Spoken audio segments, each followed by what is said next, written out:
So guys, ndadzoka zvekare ndizo nyaya inosuwisa, nyaya iri kutyisa, nyaya yasheka nyika yese yeZimbabwe, nyaya yazunungusa vanhu vese munyika yeZimbabwe. Munhu wese ari kungotaura paMisoro 29 kuti Misoro 29, Misoro 29, Misoro 29, Misoro 29. So tatichitsvaga nekubvunzurudza kuti nyaya yeMisoro 29 yakambomira seiko, chinyi chiri kuitika? Zviri kunzi Abatwa neMisoro 29, kungode Abatwa neMisoro 29, kungode Abatwa neMisoro 29, kungode Abatwa neMisoro 29. Ndobva tati ndiani Abatwa neMisoro 29 yega? Ndokubva tati aiwa, regai tidzifambire nyaya dzacho semazuva Yesu isichedi kufambira makuwa. Touya nawo tokupakurira kuti ndiwo mamiriro azvakaita. Ndinokutendai mauya mese sara munozorona kuti wekwamakusha. Regai tikutsanangurire nyaya yemunhu abatwa ane misoro 29 munyika ino yeZimbabwe. Tikudza kuti misoro yacho zviri kumbofamba sei.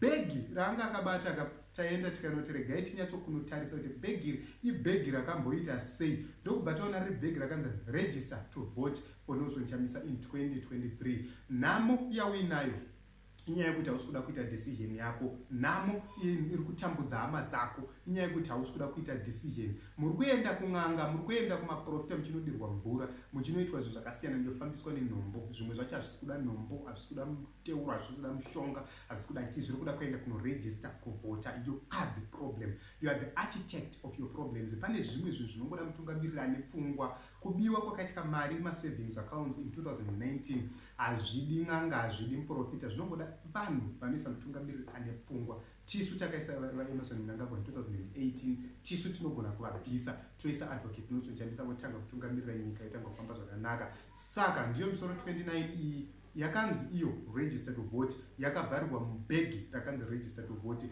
Once you register to vote wakukwanisa kuvhura kuti uone kuti musoro mukati mebhegi munei. So the password is register to vote. Go register to vote, bring your voter registration slip. Ouya uona nhau zvacho dzakamira sei. Iwewe you are the problem in your life. Ndikumbukire zvako, ndituke zvako, but honestly speaking handisi kumbofara. Ndimuri kutikonzeresa kuti tisaita mamiliyonea. Why? Amusoda kugadzirisa nyika. Munoramba muvhotera makorokoza, makoronyera, matsotsi, mbavha, makorondo, munoramba muvhotera musa pazvigaro. 2030, 2030. Unenge uripo uchiitei? Isatidi zva 2030, toda zvanhasi. Iwoka unoziva kuti zvakafanira kuti mwana ari kuchema nzara izvezvizvi. Womuti atozobika mangwana mwanangu nyarara, mangwana kunoedza tozobika mangwana mwanangu nyarara, oswera zuva rese kuti kuswera mangwana mwanangu. Iweka ita mushe kwana. Iwewe izvezvizvi tikakuti tsanya for 30 days unotsanya here. Kutsanya 30 days unotsanya.